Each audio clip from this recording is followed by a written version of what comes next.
Okay, everybody, we're rolling. It's March. It's 76 degrees.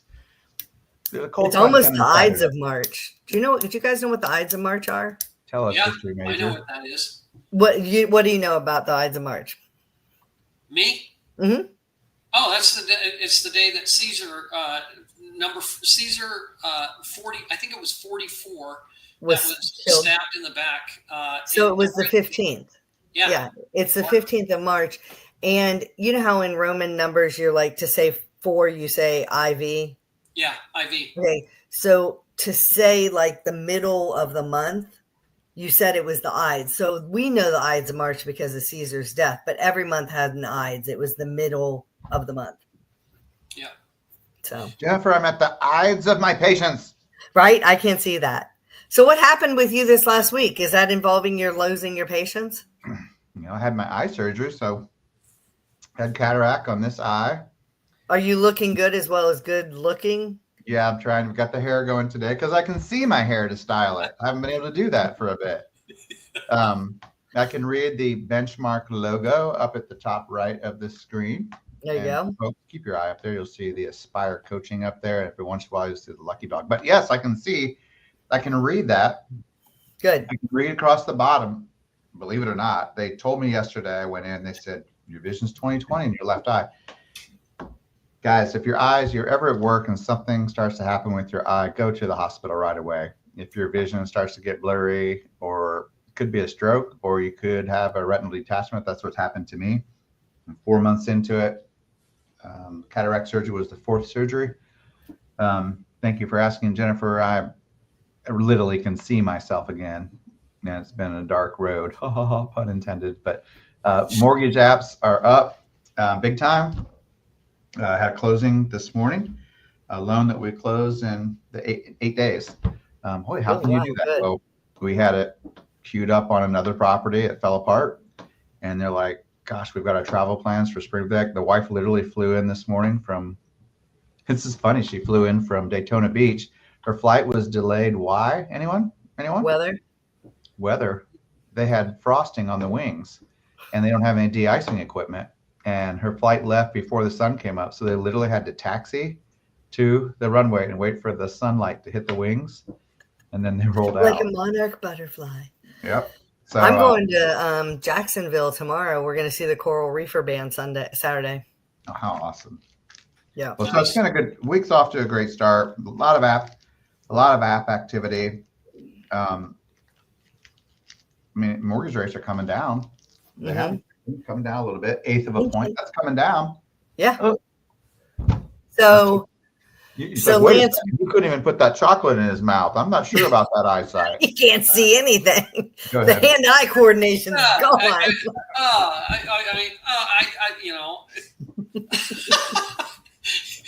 Yeah. So I was blowing up your phone last week, Lance, on a deal you were not on. I always say friends don't let friends use 800 numbers. Mm-hmm. And sometimes it's best not to use a good friend in a transaction. I've told you guys about a client of mine who was upside down in their house because their agent didn't negotiate as efficiently as they perhaps could have if they did more business.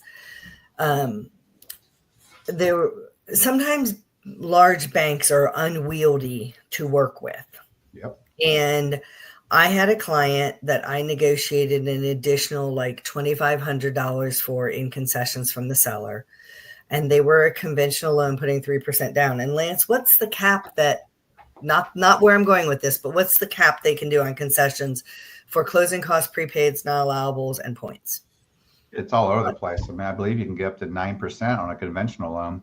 If they're only putting 3% down. 6, I believe. Maybe it's 3. I always look. No, you told me last week because you said, I'm just calling you out of the blue. FHA you said was 6. Some cases, like you said, 9, but conventional with 3% down, it's 3. And they were $400 short of that cap already from our negotiations at the purchase and sale. Yep.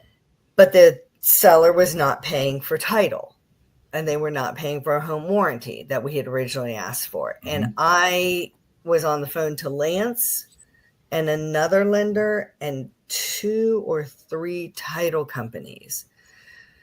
before we were able to help the lender and this underwriter know that it's customary in Tennessee still for sellers to pay title, and therefore that 2,500 could go towards title expenses and is outside of the 3% cap.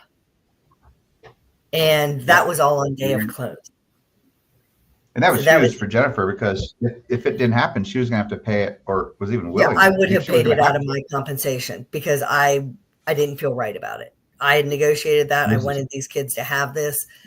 So I was negotiating for them as well as myself in explaining how this 2,500 could be handled and processed. And that's why it's really important for me to have tight conversations with Lance, even if he's not the lender on the deal I'm doing, which yes, some institutions do things slightly different. So he can't answer for them, but he can answer in generalities. And like Lance, we were talking about a refi for someone, for one of our clients. And I said, well, can they go conventional and drop PMI and save additional money? And okay, ended up not, because they need actually something Mark probably needs to address is they only have a car loan and a mortgage. They don't have a credit card. And this kid needs to get a credit card and use it to pay gas and then pay it off every month or almost off. But those are the kinds of things that I'm able to like talk with Lance about. And then I'm driving to Florida tomorrow, but not in my convertible because I got T-boned last month, and I finally was able to get the police report and then turn it into the other side who was at fault. They accepted fault. The insurance company accepted that they were at fault. And then yesterday I had to find a garage and a rental car that had power adjustable seats, not because I'm bougie, but because my back and shoulder got messed up a little bit in the accident and I need to be able to adjust. And so spring break, it was a little hard to get all that done, but I did. What's been going on in your world, Mark? Organized chaos, I guess, is probably the best way of describing it. A lot of people that I'm getting a lot of people wanting to make changes in their career, and and that kind of that ties directly to their primary income. But it's still. I've said this probably month after month or session after session that it's really people taking charge and taking control of their own finances. They're kind of tired of waiting around for better times, whatever that means in their world. So sometimes you make your own better times.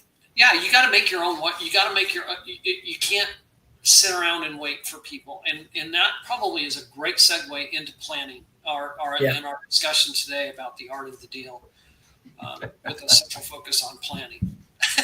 I saw Lance's response to that, and yeah. What? What's that? What kind of reaction could there be? The smile. There was a. And now I think Jennifer is blushing, so I'm not sure where that's going. No, I was just thinking about some. I think that good humor is good humor no matter what, even if it's political. And so we were making some political jokes earlier this week about different things, but it's easier to joke when something's not affecting you. Yeah. You know what I mean? And not that we're all not all affected by the economy, but and sometimes the best thing to do, Lance, I told you, I don't remember what we said today. Oh, I said I was getting ready to go make an IRS payment. And I said, are you jealous? And sometimes it is best to joke about things that are not fun. So, there's that. But so people, so you just have to make your own plans. It's funny. We were talking, one of the people that we network with is an electrician. She's like, you have to plan for power to go out. And if you're just sitting there being miserable going, I can't do anything. The power's out, the power's out, the power's out. What am I doing? I'm waiting. Or you're just calling and, complaining to people and running down your battery on your phone. I remember some of the funnest memories I had as a child, as stupid as it sounds, is when there was a tornado or a power outage and we lit like the old kerosene lamps and we'd play cards, the whole family. And it was a unique change. It wasn't planned for, but we had backup plans for eventualities. And, I think that's kind of what you're talking about, because it's not an if, it's a win in a lot of cases. It might not be this thing that's blowing out your money, but something's going to come along. Yeah, exactly. I think that's a great conversation starter for me to jump in and get into planning. And the planning that we're talking about is the financial aspect of it, but also planning to buy your home. And so a lot of times with my clients, I get their goal and their initial conversation to me is, we really want to buy a house. Okay, well I'm happy for you, and we're gonna work. I love that goal, and you've got something in mind that you can start working towards. But now we've got to figure out where we're at today, and so fast forward through, we've got the budgeting done. We've worked the budgeting. We've got debt being paid off. We've checked algorithms, and we know what we need to do. Now it's time. We're in that routine where we're building our down payment, and we're getting to, or we may not know what that down payment is. And I'm going to talk about that here in a second.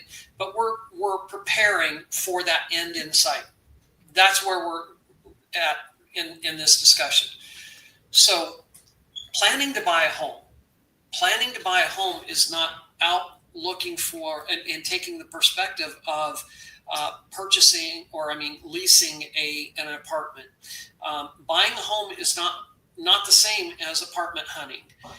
It's also important to understand that when you're purchasing a home, yes, you may be able to get out of the home, but it's not like a lease. If your apartment, you don't like your apartment 2 or 3 months into it, and you think, okay, I need to make a change, you have the option. You can break the lease if you want to. You're probably going to get penalized, and you might get some fallout from that. But you can up and basically see the lease through and find another place pretty easily. That's not the same with right. A home. You can deal with this for a year. Right. You can deal with not having a parking space right near. You can deal with a 3-story walk up, those kinds of things. Yeah, absolutely. It's very much more fluid. So step number 1, understand that what you're purchasing is more of a permanent purchase. And number 2, that purchase is more than likely the largest purchase that you're going to make in your life. Yeah. I would say probably 99% of the people, that is, maybe everyone, that the largest purchase that you're going to make is your home. And so we're not going out and saying, okay, I'm just going to go down and buy this house. We want to plan all of this. And there's things that I have found through working with my clients that have come in that have led me to being able to talk about this topic. Number 1, when someone comes to me about buying a house, we talk about that as a great goal. But normally I'll ask the questions like, what kind of house do you want? Where do you want the house? Where is the house that you're going to purchase at? How many bedrooms are in that home? Is that home a single-story ranch style, a barn-dominium out with an acre worth of land? Mm-hmm. Is it a 2-story? Is it a tract home? What kind of home is that? Yep, I call it a needs and wants analysis. I do it at the beginning of every buyer orientation. Yeah, and I'm hoping that through our partnerships here and through our knowledge and expertise, that I'm bringing to you guys clients that have already built this wish list, and I've guided them so that they can hand to you, what it is that they're looking for, and you guys can massage that list even better. Yeah. And, I would say one of the things to do with them too is to rank the top 10 needs and wants in order of importance. Top 3 are deal breakers. The other 7 are bonuses, because that's about usually what you get. And then when they come to us, they've already thought through some of that. And if you can get the husband and wife on the same page, I might pay you. Yeah. Yeah. Okay. New challenge. Yeah, Now you're a marriage coach, a financial coach, and a job coach, exactly. career coach. Yeah, absolutely. And part of that is in that wish list is, do you have aging parents that you may have to take care of? Is there a generational home that you may, a generational room that you may need to set up? And that has nothing to do with, once we have all of that in place and fast forward the conversation and you're in your home, that's also going to, that moves us towards being able to care for the home.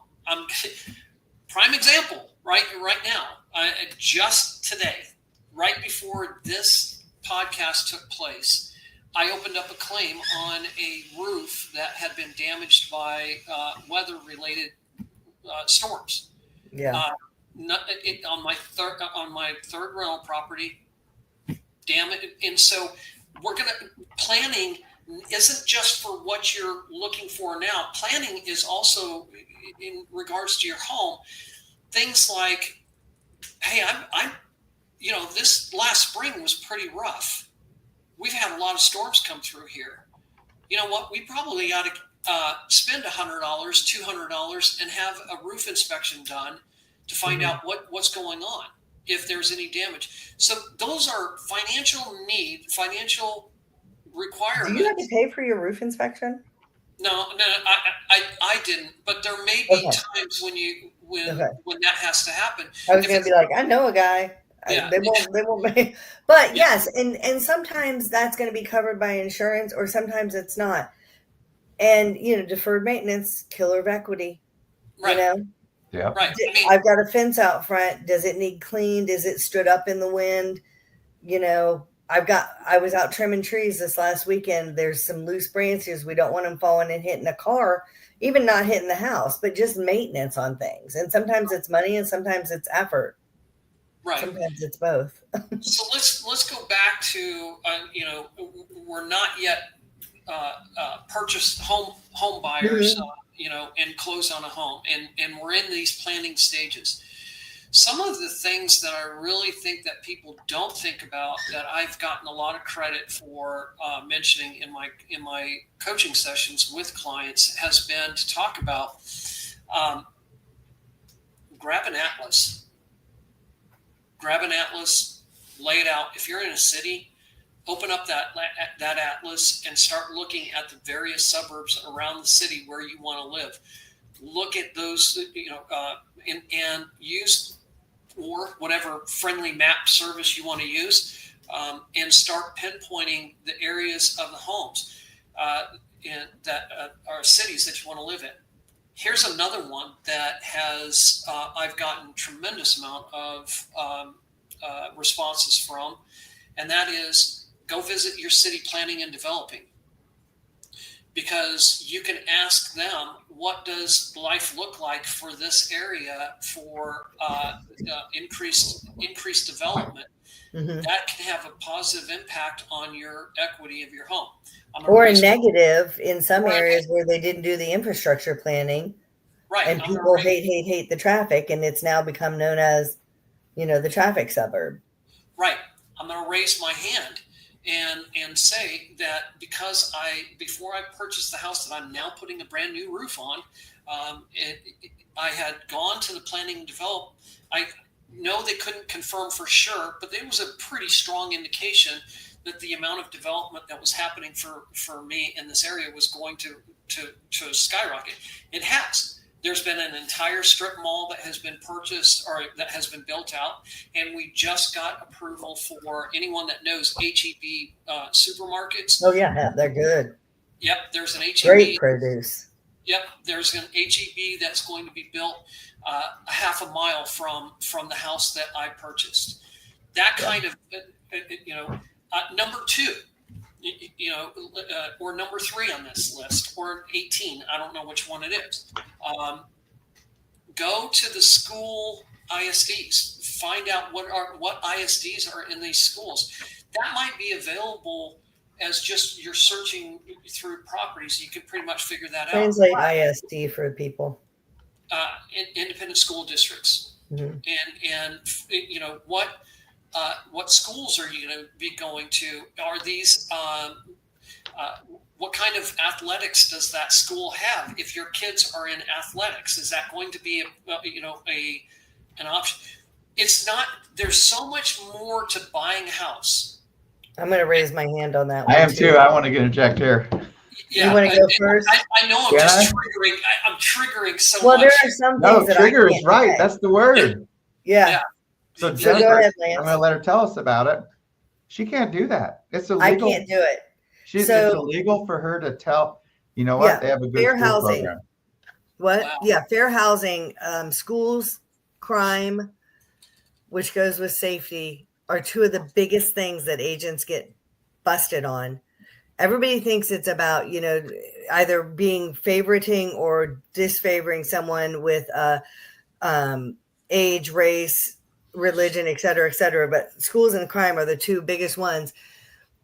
I am allowed to say, and what I do tell people with schools is, especially when they're moving to Tennessee and they don't know the schools, you probably know, Mark, a school in your area of Texas that is a good school, elementary. Yep. And you probably know one that's a bad school. And that's subjective, because in Worthington, Ohio, where I grew up, those were fantastic schools. And in Williamson County, those are great schools, but they are not apples to apples at all.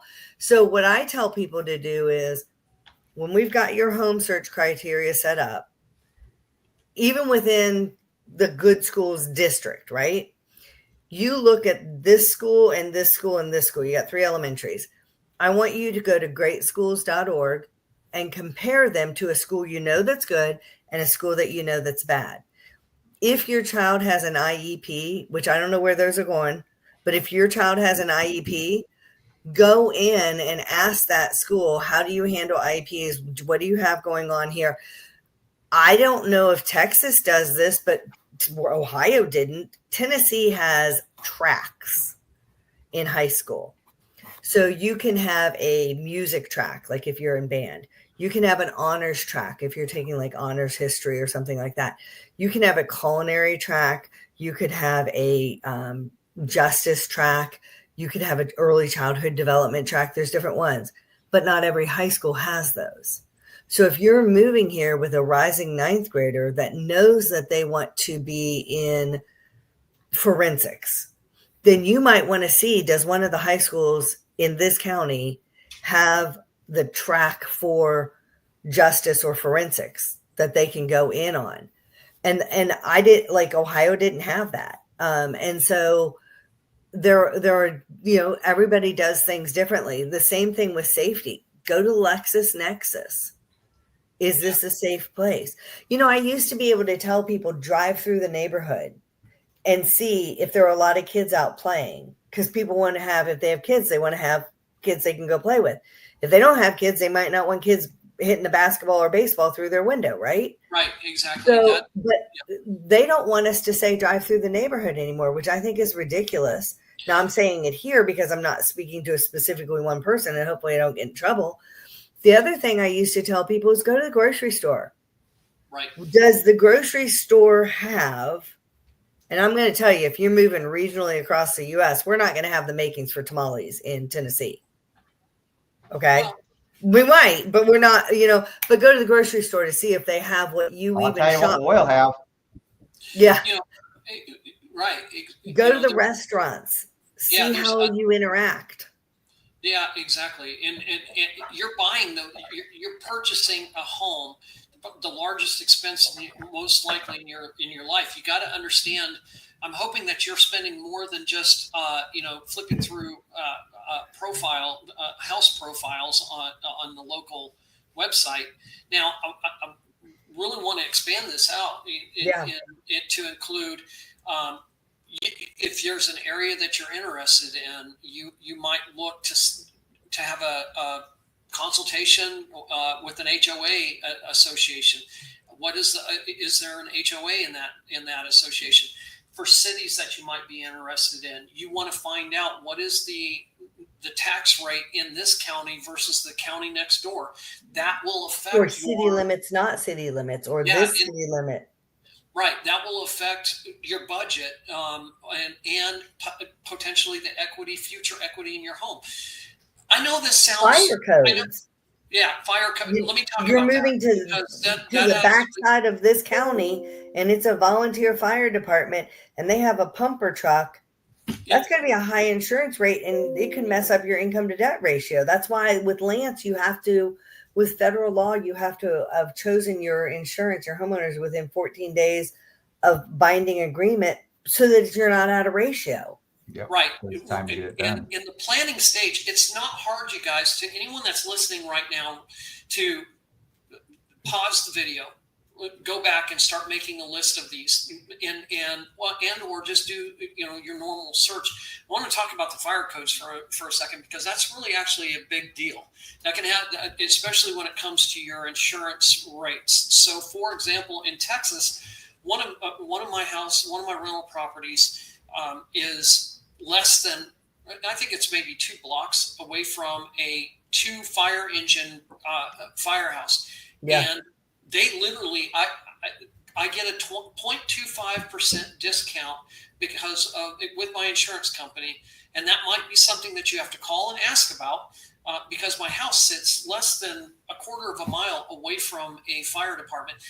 In addition to that, schools, I'll talk about schools, because in Texas, there are ratings in regards to school districts.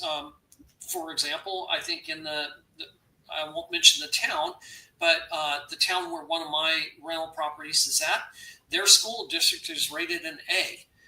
So when I bought this house, I did my research, I did my homework. I made sure that the house was less than a quarter of a mile away from a fire department. The city rating for fire is an A. I went to and I pulled up the crime statistics for that area, and I looked at the demographics for that area. Number 3, I went to the planning and development. I asked about the planning and development and what was happening. All of that has taken a house that was bought at about $125,000 now is worth $425,000. And that's happened in a matter of 14 years. Yeah. And that's the thing. Some of these things are long games. And so most people stay in their houses 3 to 7 years. So I have people all the time saying, I need to be in this school district. I'm like, okay, how old's your kid? I don't have any yet. Then you got about 6 years minimum before they're getting to kindergarten, because you're going to be pregnant and you're going to have a kid. So let's get somewhere that all the other boxes are ticked. If we can find a house in your school zone, great. But chances are you're going to need a bigger house anyway, because you're growing your family. By the time you have one kid in school, you probably have another one hanging out in preschool.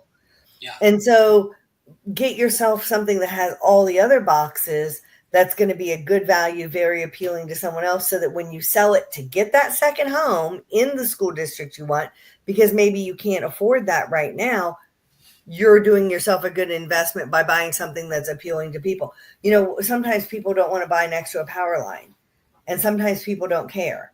And the people who don't care, I'm always like, that's great. You're going to find someone else who doesn't care either, but you will have a smaller pool, because there are people who do care. Right. We could get into a whole long discussion about highline power lines. Yeah.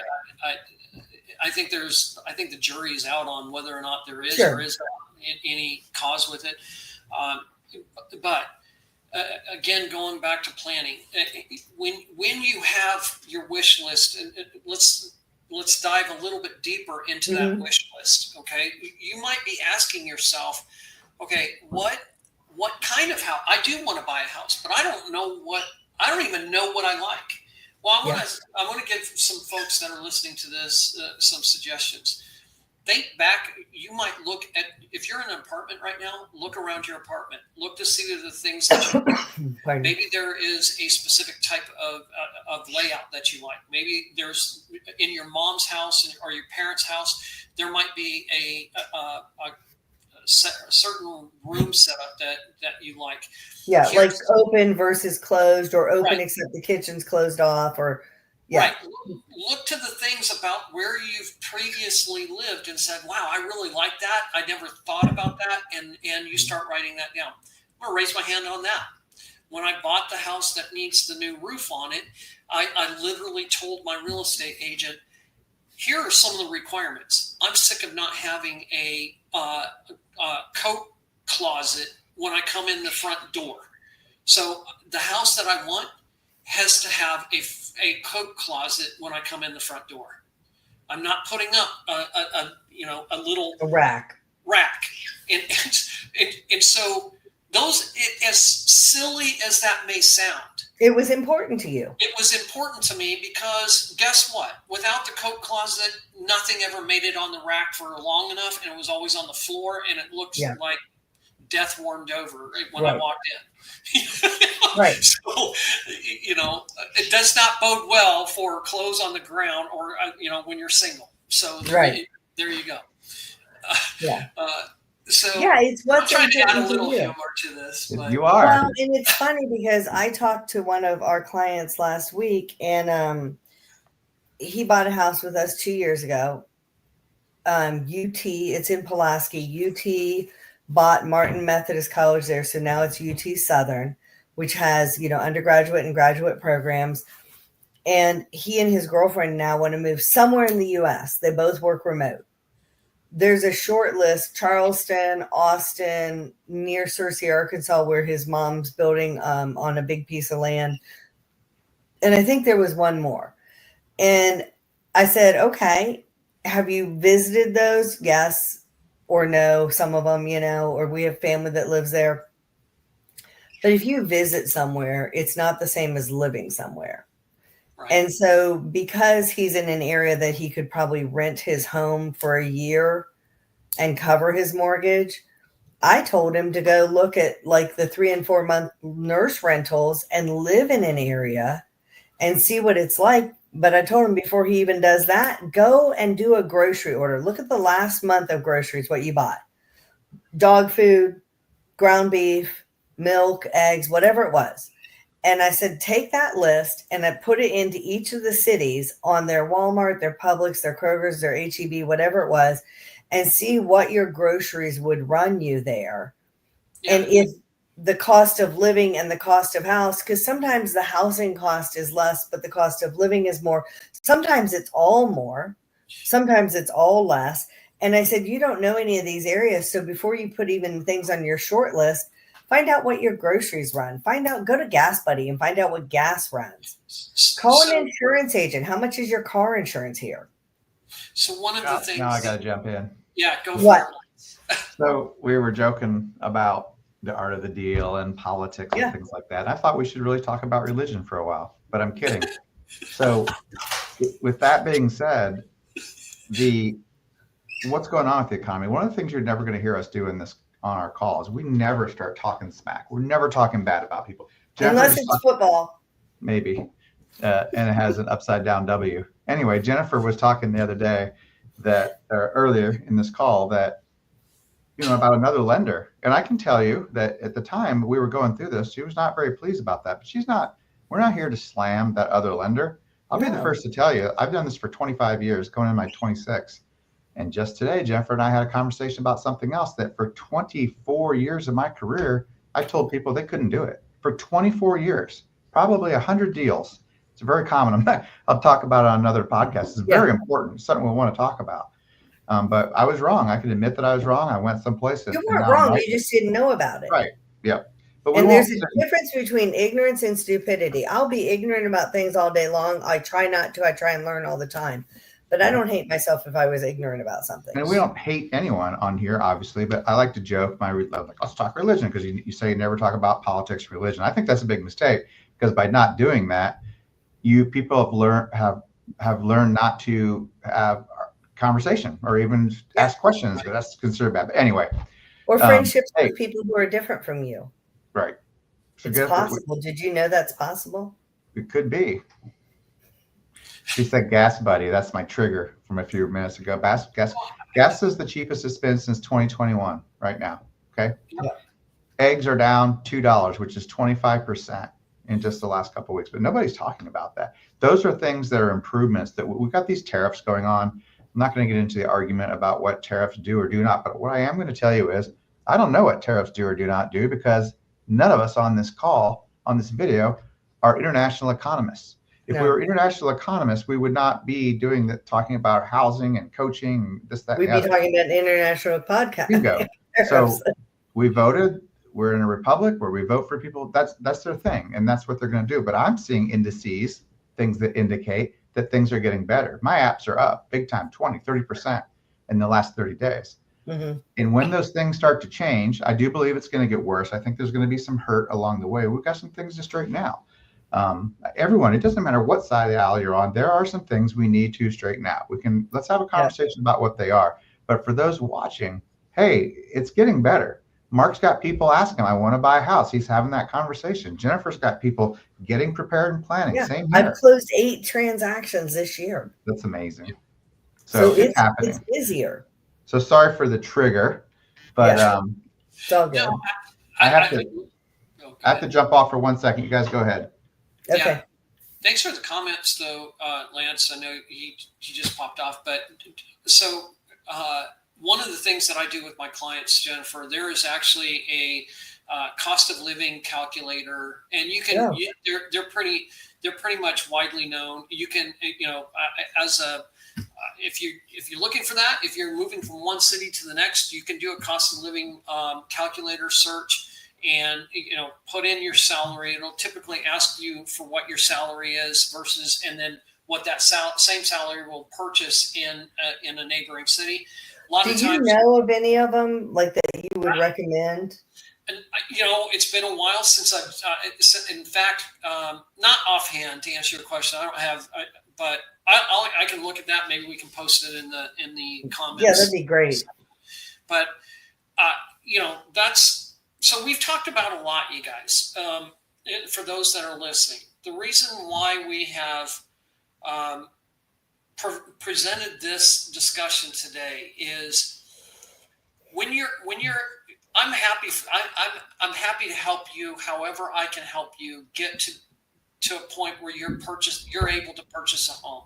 I want everyone to feel feel what it's like to have that home, and we shouldn't let anything that we can't control determine whether or not we do or we don't do something in regards to purchasing a home. I thought what Lance just laid out was beautiful.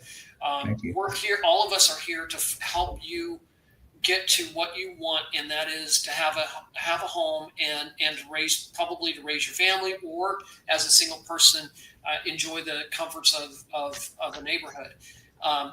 And we want to guide you to that as quickly as possible. And we want you to be in that home where it's not that your house poor trying to survive and that house becomes a curse. Right. We want it to be a blessing for you.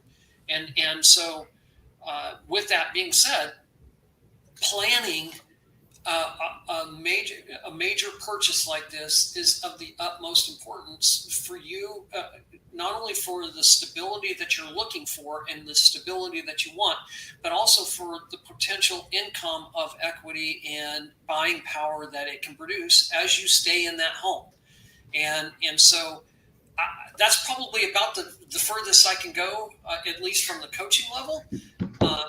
Well, I was going to ask Lance, we've talked a couple times about algorithms, but we haven't, and I don't want to go into too much in depth, but could you give us an example of where somebody was at no, I can't give you a loan today, but if you do this, this, and this, like if this car payment's gone or it goes down to here, or this credit card gets paid to here, or this, like, can you give us some of those scenarios that you've seen, just that maybe Mark would then have to, like if it's one of his clients, that he could then go, okay, so we have to pay this car down to 10 months. How do we do that? Like, can you give us some of those examples? That's funny you said that. So in conventional lending, if there's 10 payments or less remaining, say someone had, they bought a Toyota Tundra 5 years ago and they got 10 months left, the payment's $922. That payment, if there's 10 or less remaining, is ignored. That will greatly change a person's ability of whether or not they would be qualified. We often in the coaching, we do credit. It's not credit coaching. We do score counseling. When we pull a credit report, it will come back and say, okay, this is Mark. Mark aspires 3 credit scores with Equifax, Experian, and TransUnion. It's A, B, and C, or digit. It could go up to this amount, and here's how you could do it. And in doing that, it asks us how much money does the borrower, as they say in the South, the borrower, have to put towards that. So I might put 5,000 in that bucket. It will then analyze, or if I don't put anything there, it analyzes it on itself, and then it prepares me a report and says, okay, Mark can improve his Experian, and this is completely made up. He can improve his Experian account by paying the current balance down $375. And that's a specific number. It's for a reason. Yes. And taking the authorized, removing yourself from another person's authorized user account will raise it 40 points. If you do those 2 things, it will raise your credit score, and we can help the people. It might say you've got to pay X, Y, and Z debts off. If you do that, it will raise it to what they say. Where we get in trouble, Jennifer, is when people do things on their own. For example, let's say that first example I gave, which was pay something down, $375. Yeah. Let's say that the balance on that account was $5,375 and the limit was $10,000. So when I pay it down $375, it's now at 50% debt to income. That's an algorithm. The scoring's going to look at that. But let's say the borrower calls me back, or Mark calls me back, and he says, man, I just went ahead and put $700. You know what? I put $1,250 towards it. Now the algorithm's messed up. It was looking for the 50%. He's proud of what he done, but when I pull the credit back in, it actually could be worse. It is an exact science. Which is why it's really important for you and Mark to have your clients understanding that you need to work together if house is your goal. Don't go open a credit card to save 15% at Home Depot on buying some plants this weekend.